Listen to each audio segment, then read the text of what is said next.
وقد كان بالسقم دهرا طريق تقال اللہ انسان کو وہاں سے نوازتا ہے جہاں سے اسے توقع بھی نہیں ہوتی۔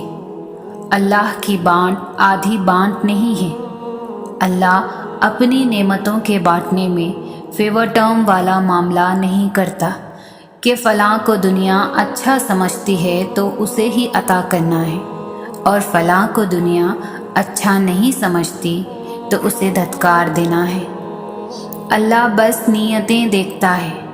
اللہ بس یہ دیکھتا ہے کہ کس کے دل میں اللہ کے لیے محبت ہے اور کون اس چیز کو پانے کی زیادہ شدت رکھتا ہے جو وہ اللہ سے مانگ رہا ہے۔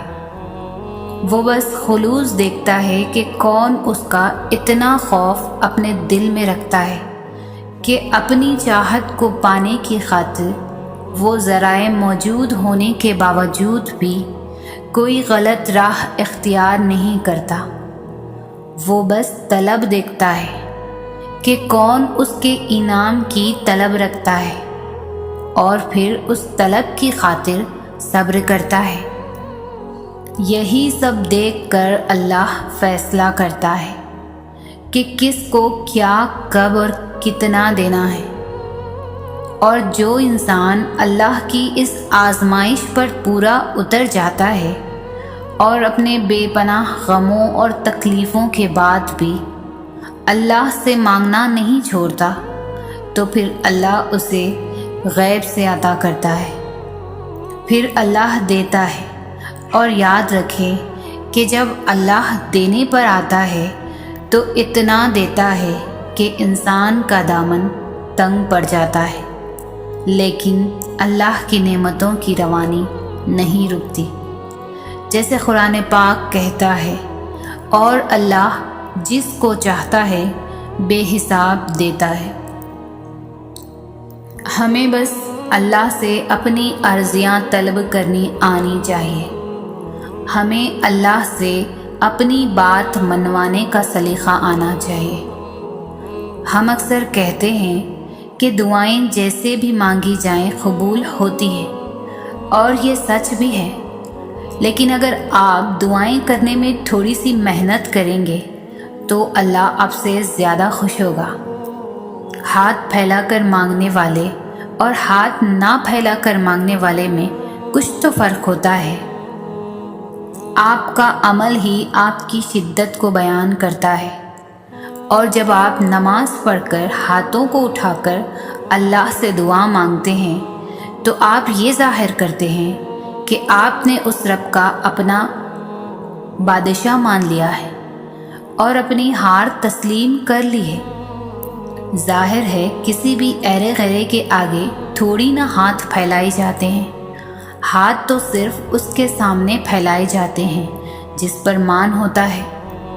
اور جب اللہ کو پتہ ہوتا ہے کہ آپ مان کے ساتھ آئے ہیں تو وہ اس مان کا بھرم کبھی بھی ٹوٹنے نہیں دیتا، اور پھر ہاتھوں کو دعا کے لیے اٹھانے کے بعد آپ نے فوراً اپنی خواہش نہیں اللہ کو مانگنے لگ جانا، جیسے آپ صرف اسی مطلب کے لیے آئے ہیں، بلکہ سب سے پہلے آپ نے اللہ کی بڑائی بیان کرنی ہے، اور اللہ کی بڑائی بیان کرنے کے لیے سب سے خوبصورت سورہ کون سا ہے؟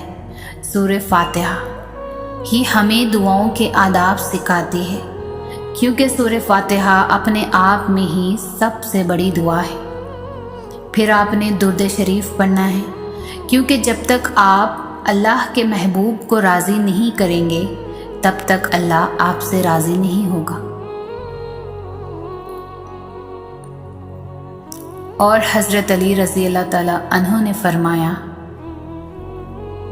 کہ جب تک نبی صلی اللہ علیہ وسلم پر درود پڑھا جائے تب تک ہر دعا، درود نہ پڑھا جائے تب تک ہر دعا روک لی جاتی ہے۔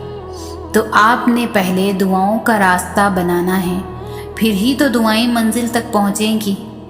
اور پھر جو دل چاہے مانگے، بے پناہ مانگے، بے انتہا مانگے، اور انشاءاللہ اللہ ضرور قبول کرے گا۔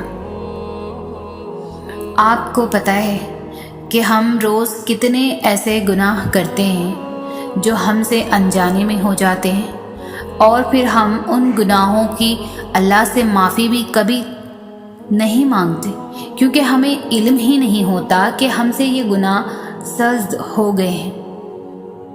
اس لیے ہمیں ہمیشہ توبہ کرتے رہنا چاہیے، ہمیں ہمیشہ استغفار کی تسبیح کرتے رہنا چاہیے۔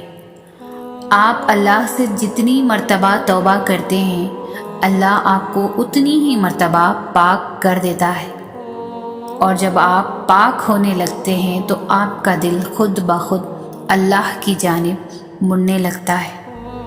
ہماری اللہ سے دوری کی سب سے بڑی وجہ ہمارے گناہ ہی ہوتے ہیں۔ گناہ انسان کو اندھا کر دیتے ہیں، اور پھر اسے نہ تو رب دکھائی دیتا ہے اور نہ ہی وہ یہ سمجھ پاتا ہے کہ وہ اپنے ساتھ کتنا بڑا ظلم کرنے جا رہا ہے۔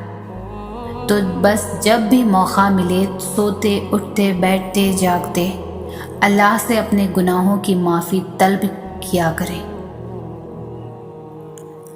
سجدہ وہ لمحہ ہے جب خدا اور بندے کے درمیان کوئی تیسرا نہیں ہوتا، خاموش گفتگو ہوتی ہے، کوئی پردہ نہیں ہوتا، بیاں ہر بات ہوتی ہے، چھپا کوئی راز نہیں ہوتا، وہ سمجھ لیتا ہے بن کہے ہر بات، اس کی طرف سے وضاحتوں کا سوال نہیں ہوتا، وہ دل ایسے جوڑ دیتا ہے کہ پھر زندگی میں کوئی ملال نہیں ہوتا، اس کی محبت ایسا سکون دیتی ہے کہ پھر دل کبھی بے قرار نہیں ہوتا۔ میں نے سب کو آزمایا ہے، اس سے بہتر کوئی یار نہیں ہوتا، وقت نے سکھایا ہے اس سے زیادہ کوئی وفادار نہیں ہوتا، یہ ایسا تعلق ہے جس میں کوئی لمحہ دشوار نہیں ہوتا، اس لیے خدا اور بندے کی محبت کو کبھی زوال نہیں ہوتا۔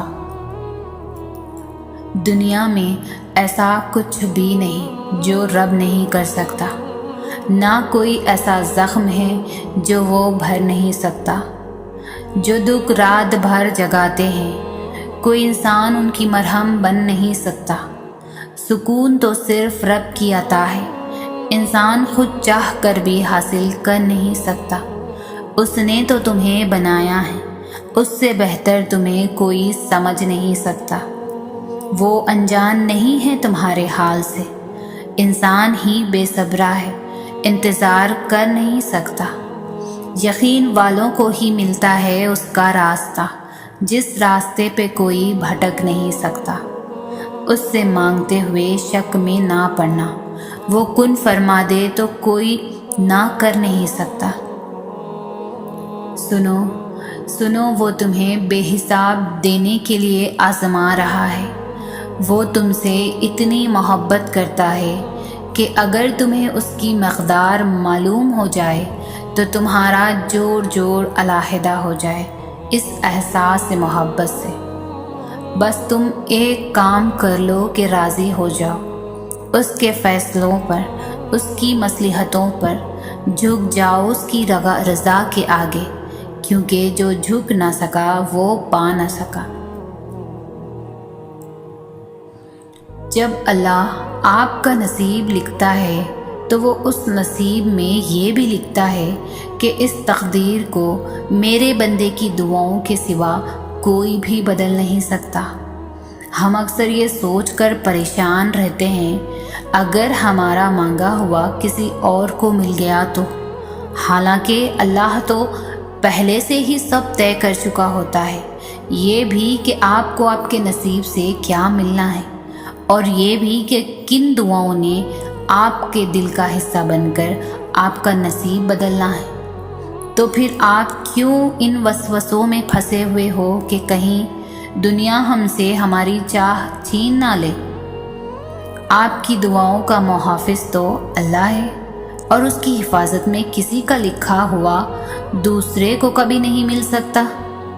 جو بھلائی اللہ نے آپ تک بھیجنی ہے وہ آپ تک ہر حال میں پہنچ کر ہی رہے گی، جو معجزے اللہ نے آپ کے لیے مقرر کیے ہیں وہ معجزے ہو کر ہی رہیں گے۔ کوئی بھی اس ہونی کو ٹال نہیں سکتا سوائے اللہ کے، جس پر اللہ نے ہمارے لیے پہرے بٹھا رکھے ہیں۔ اسے ہم سے کوئی چھین نہیں سکتا، کوئی بھی نہیں۔